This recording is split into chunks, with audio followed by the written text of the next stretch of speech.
Welcome to Real Flix Reviews. We're like a book club for people who hate reading. This month we're doing foreign films. So I chose a kung fu movie, The Snake and Eagle Shadow, made in 1978, starring Jackie Chan. And we bring you movie news at the end of the program.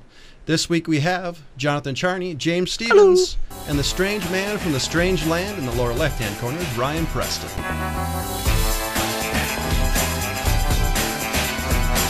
This week, we're doing The Snake and Eagle Shadow, starring Jackie Chan, so one of the two have the description of this movie. James? Okay.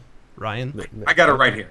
Jackie Chan is boy. He's used as a janitor at his kung fu school. Jackie Chan can't fight, is always getting bullied by the teachers and pupils. One day, an old man helps Jackie Chan train in the art of kung fu called the Snake Fist.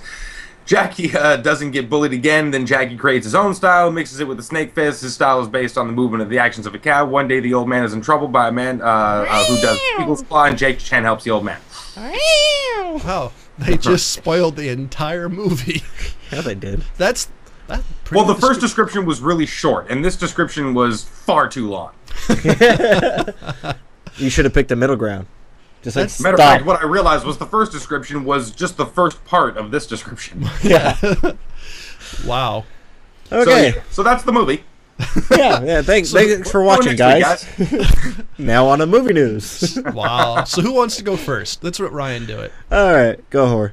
Okay. Let's see where to start. I love kung fu movies. I love Jackie Chan movies. I hadn't seen this movie before. I was familiar with the same movie, or the movie that he did the same year, Drunken Master, which James and I know that's one of your favorite movies too, as well as mine. I love the OG style of kung fu movies, of the way the Chinese did filmmaking and how they approached it, and just their take on what people can do. It's awesome. Jumping up walls and shit. I love the finger climbing the guy does in the later movie. How he just goes and climbs it up. But then the little detective work where he's kind of looking and he sees almost like the foot marks and stuff, and he's like, I see where he could have climbed up, and then just gets in there with his fingertips. And I mean that kind of stuff I love. I love the slapstick style of filmmaking that they do, especially with Jackie Chan. I mean, who I more or less introduced a lot of that kind of style. I still think the old man's one of the best characters in the movie. Like when you see him laying down on the rope, just hanging out there, and you realize it's not a cot; it's just a piece of rope strung from one side of the room to the other. Yeah. Right. Yeah, I mean, that's incredible balance. Oh yeah, that's insane. And it's indicative of classic kung fu movies. You always have that old man, the guy swiping his beard, like in Kill Bill and stuff. And I mean, it's one of my favorite types of foreign movies is kung fu movies. So I'm really glad that you picked this, because as far as I'm concerned, it is if somebody's never seen kung fu movies, you're like, oh, here, watch this one, and they're like, oh, I get it. And I think Jackie Chan kung fu movies are a little easier to watch because they're funnier. Right. Yeah. Much easier is as a jump off point especially for Americans. Yeah. Who a lot of people, unless you've been into it for a long time, aren't aware of this kind of filmmaking. But it's still easily watchable for people.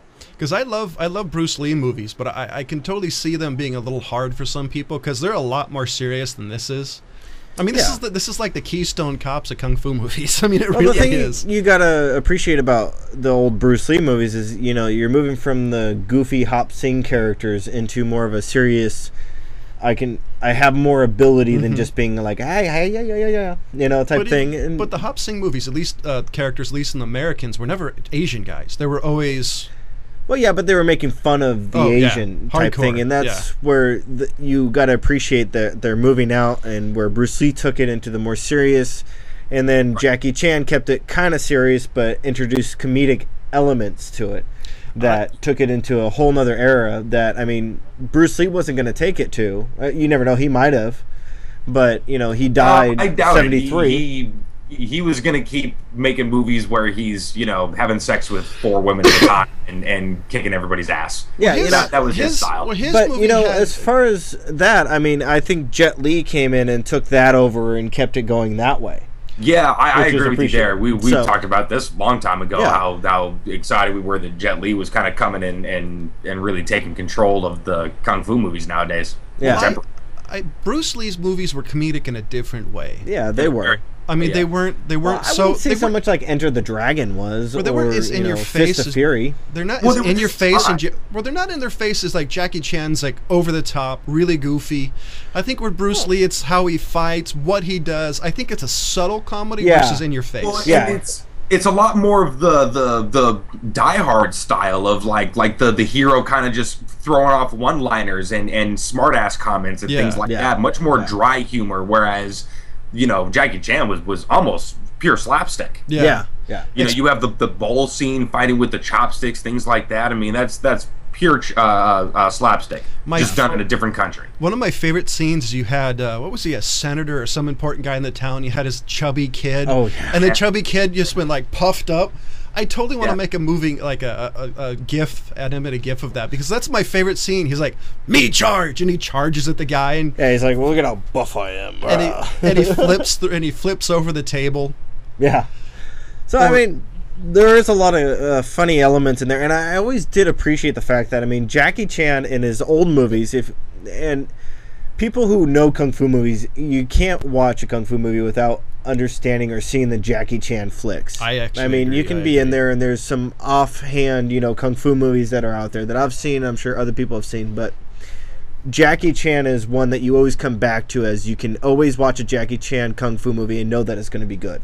And be legitimately entertained regardless of whether you're a hardcore Kung Fu fan or not. Yeah. I think the fun thing... I will make the argument, though, 45 minutes, at least half this movie is fighting. Yeah.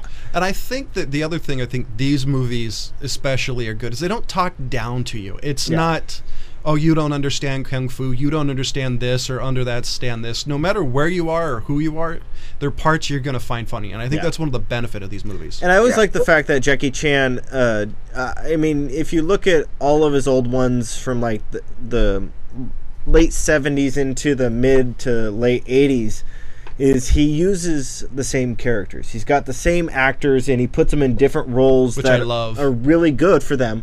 I mean, you got the skinny dojo guy, who's not really a teacher, he's an instructor or whatever, but he's in like at least 8 that I've seen. Probably, but he always well, I mean, there's a documentary made on probably in the maybe early 90s on Jackie Chan that went over how he likes to work with the same people, but basically because it's just a dangerous job. You're dealing with people that you don't work with too often, and the guy's swinging a sword in your face.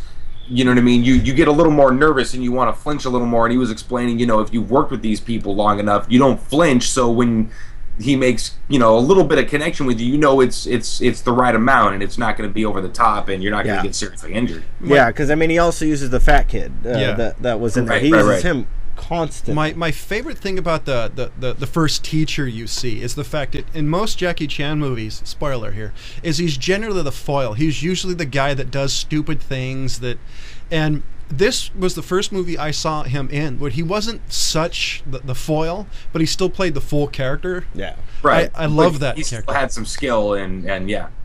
Yeah, and then later you see him like stroking his mole type thing, and he's like, "Oh, come here," because he's in the second one. Because there's a Snake and Eagle Shadow 2 where he plays kind of the bumbling idiot, but he's still a great role. Yeah, of course, there's a Snake and Eagle Shadow 2. Why wouldn't? Of course. But even then they knew how to milk to a sequel. But it was made a year later. Of course, yeah, okay. I mean, this is fast. The time when you can just churn out 3 movies a year if you're a decent filmmaker. Yeah. The thing about the Jackie Chan, the older movies, is that you always see him grow as a character, and that's the thing that is seen throughout all of his old Kung Fu movies. Is you see him as basically a young Kung Fu student grow into a master, or nobody, or somebody who's just kind of in the right place, right time with the master or something like that. But yeah, its story is old as time. Yeah, it's just basically an interchangeable story in all of his movies, except for there's a couple that are a little bit different. Like Meals on Wheels is one where he's already knows Kung Fu. But it's a story that everybody likes and everybody's used to. Everybody's used to the underdog. Because if you look at, I think this movie has a direct tie-in or a direct effect on, if you like, Bloodsport and those fighting movies of the 80s, where it has the same thing, where you have a guy who's the underdog who wins at the end. I mean, this, I think, has a direct effect. Yeah, but I think as far as the kung fu movies go, is that even with these Jackie Chan's and even the old Bruce Lee's, is that if you're watching these movies, you're not really watching these movies for a deep, in-depth plot. You're watching these for comedy. You're watching them for action. The plot is the same thing you've seen in a lot of Disney movies. You know, this kid who kind of always dreams of doing something special, and then, you know, gets bullied around by the people, and then meets a guy who kind of changes it, and then, you know, with a little dedication and hard work, he becomes the best. You know, yeah, exactly. Like I said, it's old as time, but it's the reason that anybody can get into this stuff. That's why I would let, like, kids, like 10-year-old kids, like, here's a bunch of kung fu movies, kid. Yeah, sit down and learn something. The part and be like legitimately entertained is my point. Like after he watches world of Twitter and video games on every device in the world, those kinds of things still hold up. You know? I mean, the part of this movie I always thought would suck was he's constantly the human punchy bag. I mean, there's a scene in the movie where the teacher says, "Don't fight back." He gets his butt kicked. Yeah. And the guy, he goes to block, and the guy's like, "Teacher said don't block." You know? He's like, "Don't do that." He gets his ass handed to him over and over again. Matter of fact, he actually lost a tooth in this movie. Yeah, in real life. Yeah, in the last fight scene, wasn't it? Yeah. You can see the gap in his... And I think, I asked James about this, I think part of this movie was used, it was a Kung Pao Enter the Chicken or whatever it is, that movie that came out in early 2000s. Yeah. No, it was Kung Fu Hustle. No, I don't think it was Kung Fu Hustle. It was Kung Fu Hustle is different. Because Kung Fu Hustle was, because the one movie I'm talking about was basically an American actor in front of a green screen, and he just acted parts of this movie out. Yeah, and then there's different things that they stole from different ones, like the Asian girl with the curly cues or whatever. Yeah, that was a different movie. I don't remember which one that one. I think it was a Bruce Lee. So what was your favorite part of this movie, though, Ryan? Did you one section were like, "Oh, I love this"? Yeah, I mean, that's the thing is like when I watch a kung fu movie, I'm really looking for the obligatory, you know, training scenes, the you know, especially like when he's doing the knuckle push-ups or the 3-finger push-ups over the candles and whatnot with the old man just effing with them with his feet on his back or sitting on top of him, doing the little snake things up the grabbing the eggs and stuff. I mean, just those kinds of things. I love the scene with the fat kid and his dad and trying to pick the schools and whatnot. Can you break the bricks? And the guy with the hand, and he runs off into the back like, "Oh yeah, I'm good. And then he goes off in the back. Oh, shit. The funniest thing about that is how they showed him. Joke. If, like, in one scene he looked really buff, they did a really close-up scene of it. In the next scene, he's this little scrawny guy, and I remember going, "Wow, now that was a hell of a camera angle." Well, either that or they started filming it, like, and he just got wicked conditioned throughout the filming of the movie. Yeah. Yeah. Because I thought that was funny. I was like, wow, they use a lot of camera angles and tricks in this movie. But that's the thing is they'll use a handful of tricks and whatnot, but a lot of it is really just incredible acrobatics, you know? Yeah. Which I think is half the reason that people watch these movies. Because it's over and over again. If you watch some of the stuff, like some of the fight scenes, it's just like, this is so stylized because it seems like such a waste of movement. Oh, absolutely. All of it is a waste of movement and incredibly slow and you know, like you can tell it's ridiculously choreographed. But the kung fu that you see in the movies is really based on the monk style of kung fu, not the fighting. It's more like ceremonial. You know, it's for show. It's literally was created for show. But man, do they do it fast? I mean, you're sitting here. How many cuts did it take to you guys to get that fast? Because they fly. Exactly. There's some scenes that go really fast. Well, that's the thing is the benefit of working with the same people every time. Yeah. That's the difference between most of the styles that you'll see Bruce Lee do versus Jackie Chan. Is Jackie Chan does the stylized and Bruce Lee was more of the straight fighting. I just kick your butt. Mm-hmm. Right. Look how fast I can whip these nunchucks around. Yeah. And then the director goes, "Cut! Can you slow down, please?" Matter of fact, exactly. I have two things to mention for people on YouTube. Look these up: Bruce Lee with matches and Bruce Lee with a ping pong ball. Oh, that ping pong ball's cool. Just look them up. Don't ask any questions. Cool. I'll have to look that up. I haven't searched for those. Yeah, those are pretty cool. I've seen them before. I love this movie though. I mean, I agree. I mean, this is one of the top 10 quintessential kung fu movies, I think, for me. So what is your favorite scene? Oh, jeez. You know, I'll have to say that when he's fighting with the eagle fist, or the eagle fist guy, when he's just doing all this random stuff, like, I'm not done, I attack! And he gets thrown across the room. I just, that one scene in that beat up or destroyed building is just hilarious, because he's like, I'm badass, I'll kick your ass, and then the next second he flies across the room. I'm not done yet, flies across the room. The whole scene, just to see like Jackie Chan do that is hilarious. Yeah. Well, he always loves to be the butt of the joke when he can. Yeah. And he was in that movie. Perfect face that he makes when he hurts his hand and stuff, you know. And he's facial wise one of the most animated actors I've ever seen. Yeah. I think Jim Carrey is the only person I've seen who can outdo him elasticity wise. But I think that's partially why it translates so well to America. That's a good point. Yeah. What about you? I don't know. I like the scene where he's learned some kung fu and the teacher's trying to dirty up the floor. Oh yeah. And he sits there and is throwing the rags underneath his feet, because I mean that's just one of those things that you just see. That I mean, there's really not that much application into into kung fu at all in that scene, but it's just how goofy he is doing it, and he's having a great time, and you can tell both of the actors are having a great time doing it. But the skinny guy's keeping it so straight and kind of like playing back at it. The way that they played with each other in that scene really shows how well he knows this guy and how much fun he has doing these films. I think that skinny Asian guy, he has an amazing, that's a skill right there. And the goofy scenes he's a part of, because there's a scene where he almost falls in a water bucket. That's the same scene. Yeah. I wonder how many times he actually fell in before they got the timing right, because you know he had to get dunked a couple of times. Yeah, maybe. But you know, like everybody there is so like I mean, that is such a skill, being able to you know, bumble around like that and maintain some balance. You know what I mean? An incredible amount of balance. And then not to laugh, because I mean, you could tell that some of those scenes where he's throwing it underneath his feet like 8 times and before the camera angle switches, that I mean, he's keeping a straight face through it. Yeah, if anybody wants to, there's a bunch of videos on YouTube of Jackie Chan outtakes and the kind of things that they screw up and hurt themselves, and some of them are brutal. And it's not like not like SNL trying to keep it serious. They're hiding their face, trying not to laugh. The guy's legitimately keeping a straight face. You know that the inside, he's about ready to bust up just because of the random crap they're doing in the movie.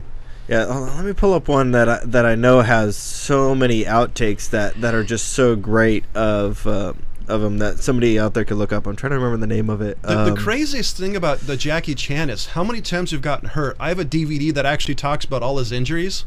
Oh yeah, I mean, like he's broken damn near every bone in his body. I mean, that's pretty intense, because a lot of his movies, it's just him doing the stunts. It's all him doing the stunts, and it's not. It's not like Hollywood where they have, you know, they have wire ropes and they have this and they have that. Back then, they just did a lot of the stunts on their own. Yeah, that's what you have with Jackie Chan is you have an incredible stunt coordinator, stunt worker. I mean, he's a stunt artist. Yeah, you know what I mean? Yeah. But he's also just an incredible actor. Also, it just happens to be that he can be on screen too. Yeah, like talking and stuff, but I mean, that's what he does. That's why he has his entire team of stunt workers. Yeah, as Ryan was saying, there's a ton of footage of Jackie Chan outtakes. He likes to show his outtakes so that people understand what he goes through and has a little bit of fun with it. But there's 2 movies that I know there's a ton of outtakes out there on, and one of them is Who Am I? Oh, yeah. That he has that he got some really bad injuries in doing. Is that the one where he broke his foot and they painted his cast like a shoe? I think that was actually First Strike or Who Am I? I'm not sure which one it was. I love that movie. But there's one where he's like water skiing with a cast on, but like John said, they try to make it look like a shoe because he's still doing it and finishing the cut.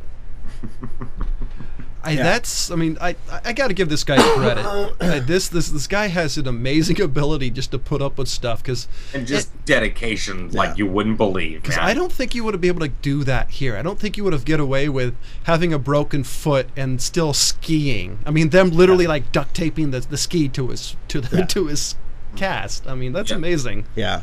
So I don't know. What do you guys give it? Oh God. What about you, Ryan? Because I'm. A 4. I mean, 4. I mean, easily. Love this movie. Because I have to give it a 4. I can't give it a 5, but I love this movie. This is one of my all-time favorite kung fu movies. I mean, I actually own this movie, so it's a 4. I'm a big Jackie Chan fan. There is some stuff in his repertoire that I give a 5, but this one is not one of them. It's close, but it's a 4 as well. Yeah. I actually think this seems fair. I mean, I think the thing about this movie is if you watch this, you get to see how he progresses as an actor, as a fighter. I think that's one of the reasons I like this, because this is he's like 24, 25. Yep, he's 24. That's why I think this movie's amazing. As you see a guy at the beginning of his career, and if you watch one of his later movies and you see, not only is he doing the same similar stuff, but he improves on the way he does it. I mean, this is why this is amazing. Yeah. And now for the movie news portion of the show, the first one I wanted to talk about is Ron Perlman wants another Hellboy film. Of course he does. He's trying to talk, I'm never going to get this guy's name right, Guillermo del Toro. He's trying to talk him into doing another Hellboy. It's pretty close. I like Guillermo del Toro. He's one of my favorite directors. I've spoken about him at length on the show before. Hellboys weren't his greatest films.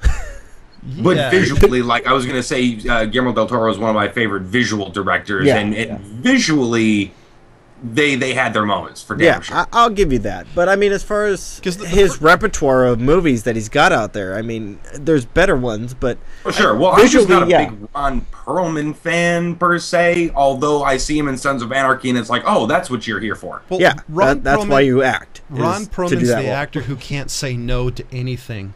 Well, look, to be fair, dude, like, no actor really wants to say no to money and to work, Oh, yeah. No, I don't disagree. You never know as an actor when the next time you're going to be in a picture or a TV show or just, I mean, there's hundreds of thousands of actors that don't have jobs. The funniest thing about this particular article is he talks about and this is a quote from the article, I said to Guillermo, you owe it to the world to finish his trilogy. I've been giving him Jewish guilt. Wait. He owes it to the world? Yeah.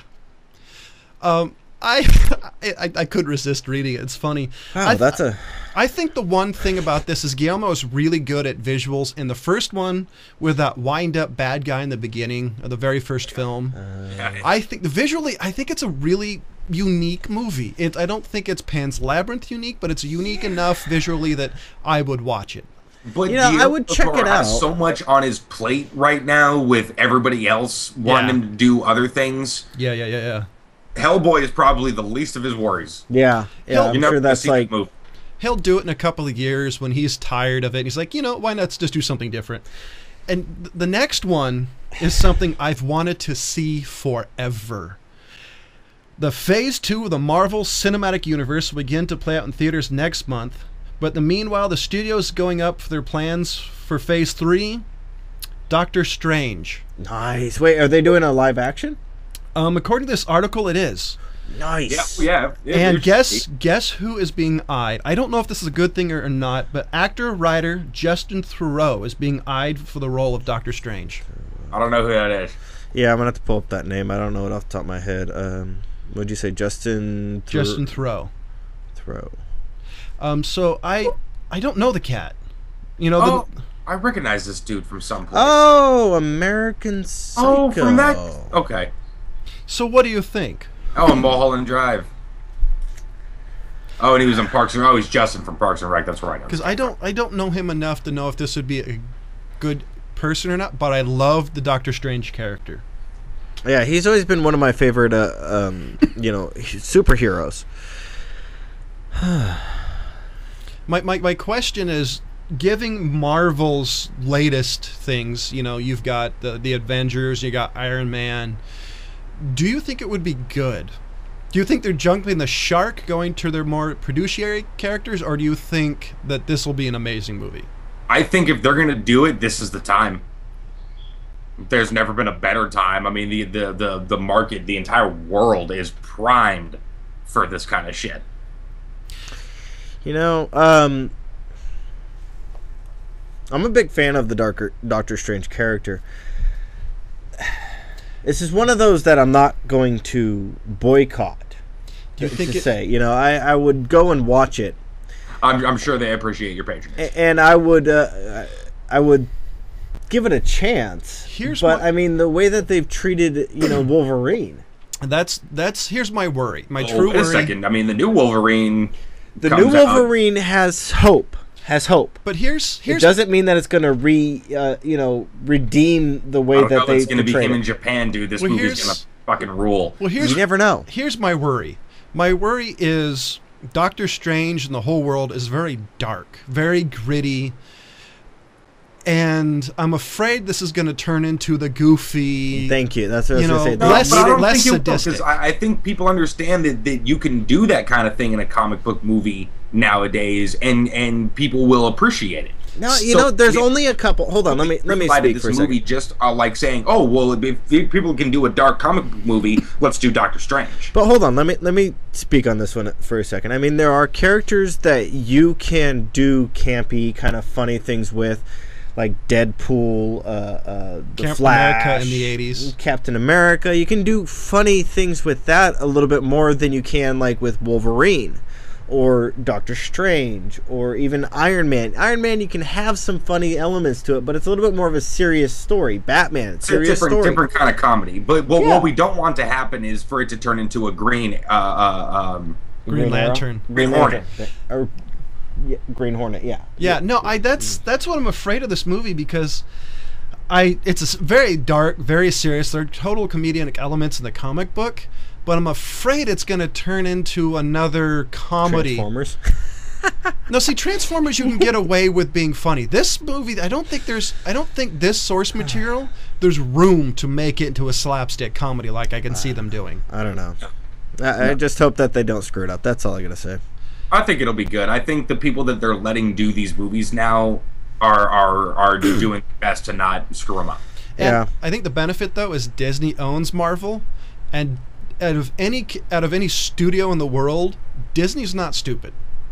No, Disney knows what they're doing.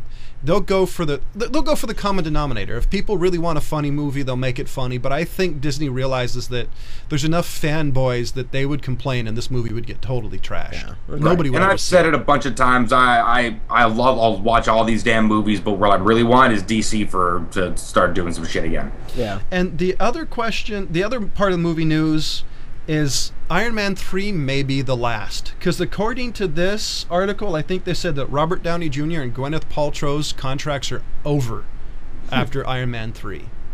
Well, they're not going to do another Iron Man, but they're definitely coming back for Avengers 2 and, that kind of stuff. Yeah, I don't know if Robert Downey and Paltrow are going to jump on board with it. You never know. Well, I don't...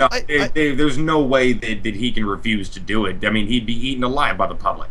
Well, I think for Robert Downey Jr., I think Iron Man was one of the movies that revived what was left of his career. Yeah, and he seems entirely new career. And he seems to love this role enough that I could see him doing it. That's because it's so close to his true life. Yeah, I could see him doing Avengers 2, then stepping away from a while. Wanting to do something else. That's fine. I mean, whatever. But he's going to do Avengers. Whatever. There's no doubt about it. Gwyneth Paltrow, I could see her character being replaced. I can see her going, I'm moving on to different things. Let somebody else do Pepper Potts. Right, the franchise wouldn't die if she left. Yeah. Well, I think it would if Robert Downey Jr. did. Oh, yeah. If Robert Downey Jr. did, that's it. I mean, nobody would watch Ding that. Dong, Avengers is dead. Just pretty much. But I'm saying, he would be eviscerated on, Twitter and Facebook. I mean, everybody would be like, what the hell is your problem? They'd do the same thing for Disney and Marvel. I think Disney and Marvel would. I think, if anything, you'd get people begging him,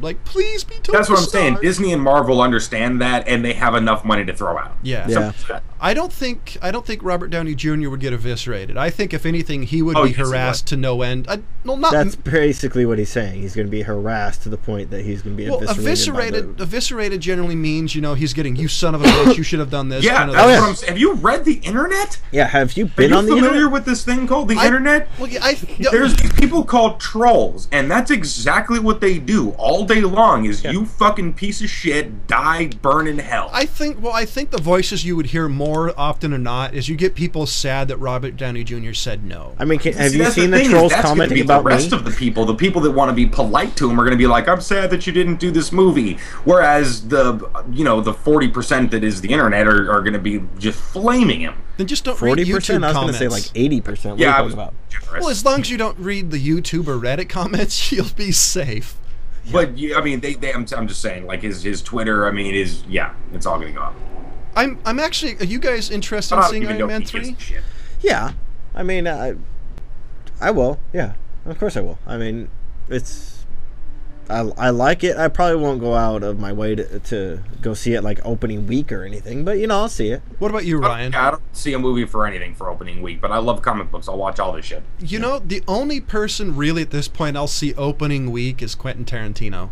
Yeah. I'll actually wait in line to see a Tarantino. Yeah, but that's like the midnight showing when nobody else is there. For a Tarantino movie? Yeah, They're usually crowded. We did it with it wasn't that crowded for. Okay, the last one was. The last one was pretty crowded, but we went later. The Django? Yeah, not Django. The one. Inglourious. Inglourious. That wasn't that packed. True. But you and I were the only people laughing the whole time in the theater. Yeah. All right. So, ladies and gentlemen, that's it for this week's movie news. Next week is James's pick. So, what's your movie? And we're going to be doing the Perfume, the story of murder. Of a murderer, sorry. The story of a murderer. Shut up. So, where's this movie from? Since that's our foreign this films? one, I would, it's done in more than one country in Europe, so I would just say Europe. It's French. Yeah, it's French. It's French primarily, but it's got also studio stuff in Germany. So I guess what's the primary language? French. I would say it's a French flick. Yeah. So look it up. It's Perfume, the story of a murderer, made in 2006. Awesome. So, ladies and gentlemen, I gave the Snake and Eagle Shadow a 4. James gave it a 4, and Ryan gave it a 4. Next week, it's Perfume, the story of murder. We'll see you next week.